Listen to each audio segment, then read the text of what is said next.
Paragraf naratif.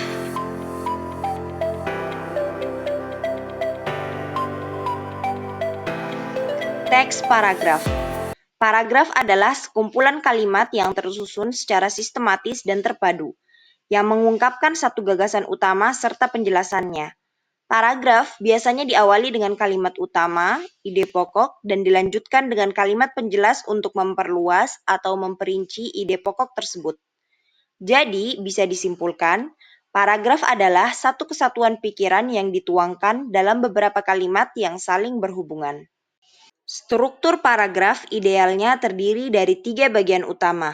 1. Kalimat utama, ide pokok, gagasan utama yang menjadi inti pembahasan dalam paragraf.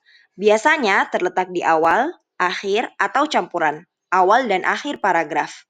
2. Kalimat penjelas, kalimat yang berfungsi memperluas, menjelaskan, atau memberi rincian dari ide pokok. Isinya berupa contoh, alasan, fakta, atau penjelasan tambahan. 3. Kalimat penutup.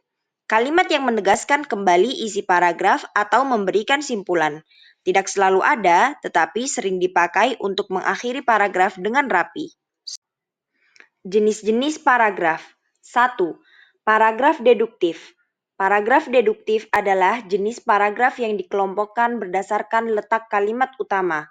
Nah, dalam paragraf jenis ini, kalimat utama atau ide pokoknya terletak pada awal paragraf. Kalimat pertama berisi gagasan utama, lalu diikuti kalimat penjelas.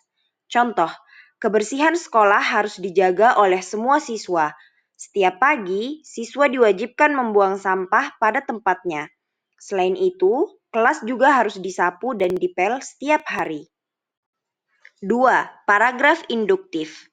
Kalau deduktif di awal, maka paragraf induktif memiliki kalimat utama atau ide pokok yang terletak di akhir paragraf. Diawali dengan kalimat-kalimat penjelas, kemudian disimpulkan di akhir. Contoh, di taman itu banyak bunga berwarna-warni. Udara terasa sejuk dengan pepohonan rindang. Kicau burung terdengar merdu, tempat itu memang sangat indah. 3. Paragraf campuran. Paragraf campuran adalah perpaduan antara paragraf deduktif dan induktif. Kalimat utama atau ide pokoknya berada di awal dan ditegaskan lagi di akhir paragraf. Contoh, membaca buku sangat bermanfaat bagi kita. Dengan membaca, kita dapat menambah wawasan, melatih daya pikir, dan memperkaya kosakata. Oleh karena itu, membaca buku sangat bermanfaat. 4. Paragraf deskriptif. Paragraf deskriptif adalah jenis paragraf yang bertujuan untuk menggambarkan atau melukiskan suatu objek, tempat, gagasan, peristiwa, atau suasana secara rinci dan jelas kepada pembaca, sehingga pembaca seakan-akan dapat melihat, mendengar, atau merasakan langsung.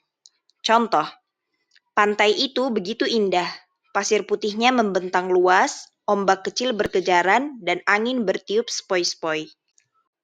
5. Paragraf naratif. Paragraf naratif adalah jenis paragraf yang berisi cerita atau rangkaian peristiwa yang memiliki urutan waktu. Contoh, pagi itu Dina berangkat sekolah dengan wajah ceria. Ia berjalan cepat menuju kelas karena takut terlambat. Sesampainya di sana, bel masuk pun berbunyi. 6. Paragraf argumentasi. Paragraf argumentasi adalah jenis paragraf yang berisi pendapat atau gagasan penulis yang disertai alasan, bukti, atau data akurat untuk meyakinkan pembaca. Contoh, belajar bahasa Inggris sangat penting. Dengan menguasai bahasa Inggris, kita bisa lebih mudah mencari informasi, melanjutkan pendidikan, dan bersaing di dunia kerja. Contoh dari paragraf naratif. Pagi itu, Andi berangkat ke sekolah dengan penuh semangat. Ia sudah menyiapkan semua perlengkapannya sejak malam. Sesampainya di sekolah, ia disambut teman-temannya dengan senyum hangat. Hari itu terasa istimewa karena akan diadakan lomba membaca puisi. Andi bertekad tampil sebaik mungkin agar dapat membanggakan orang tuanya.